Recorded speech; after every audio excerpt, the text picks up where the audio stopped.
A reading from the Holy Gospel according to Saint Matthew. Let us be attentive. At that time, while he was saying these things to them, behold, a ruler came in and knelt before him, saying, My daughter has just died, but come and lay your hand on her, and she will live. And Jesus rose and followed him with his disciples. And behold, a woman who had suffered from a discharge of blood for 12 years came up behind him and touched the fringe of his garment. For she said to herself, If I only touch his garment, I will be made well. Jesus turned, and seeing her, he said, Take heart, daughter, your faith has made you well. And instantly the woman was made well.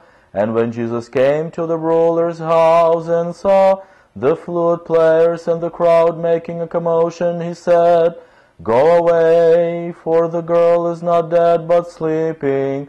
And they laughed at him.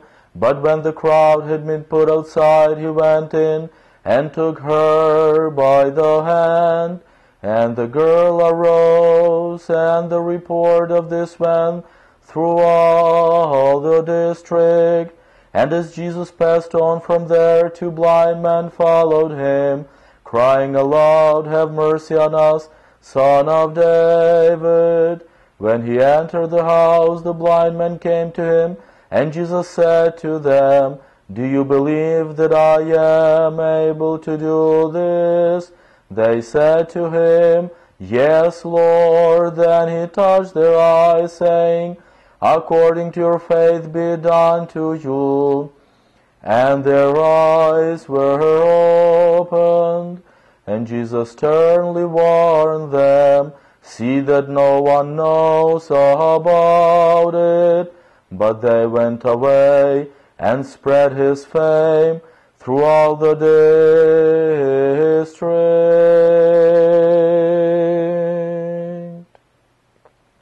Glory to Jesus Christ. Dear brothers and sisters, in today's gospel we hear 3 moments that happen probably very briefly, one right after another. We see the head of the synagogue come to Christ. On the way to his home, he encounters this woman. Then he gets into the home of the head of the synagogue.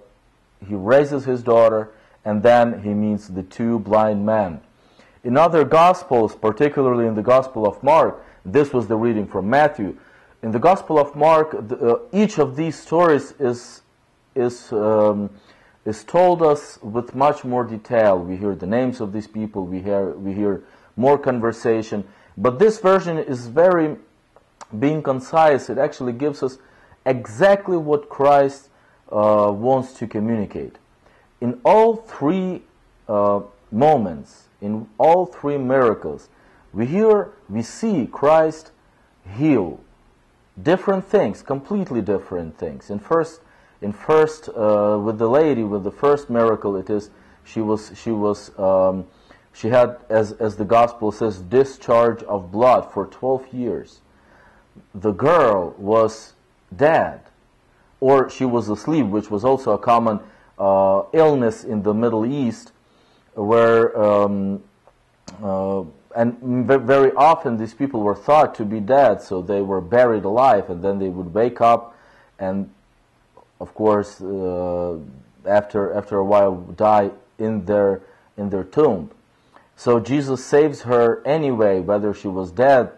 He raises her, but he says she's not dead, she's asleep. He was probably a good doctor right there. And then we hear, but what I meant to say is that he saves her from death, whether by rising her from the dead, or whether just by healing her sickness that would otherwise lead her to a horrible, painful death in the tomb when she would wake up and by being already buried. Then we hear the story of the 2 blind men. In all 3 moments, if you read carefully through them, And this is something that Matthew underlines by quoting these moments very briefly. What Christ really heals is faith. All three people, the head of the synagogue comes to Christ probably not as the first remedy for his daughter. He probably went through everything. He went to all the doctors. He prayed himself to God for a miracle. He was the head of the synagogue.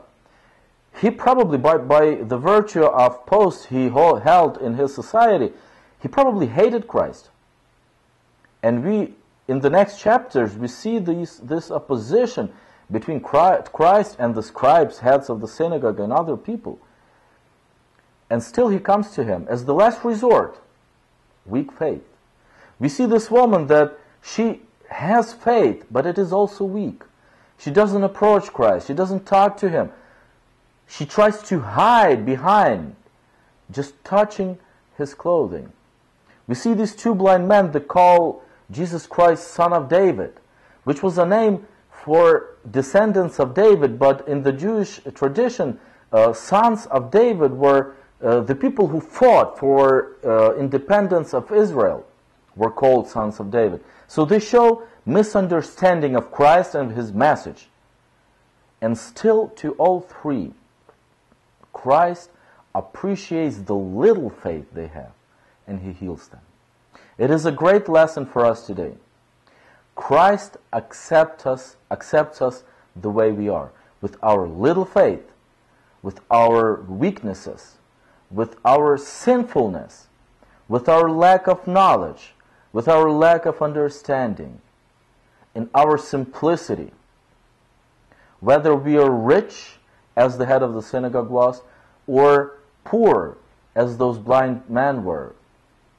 Whether we have large families, children, many people around us, or whether we are single and alone, as that woman was, because discharging blood in those days was considered an impurity, and these people who had the sickness, they were not able to get married, to have family, or even to live in the midst of other people, because they were thought to be impure. Nobody would touch you, nobody would talk to you. All these people bring their little faith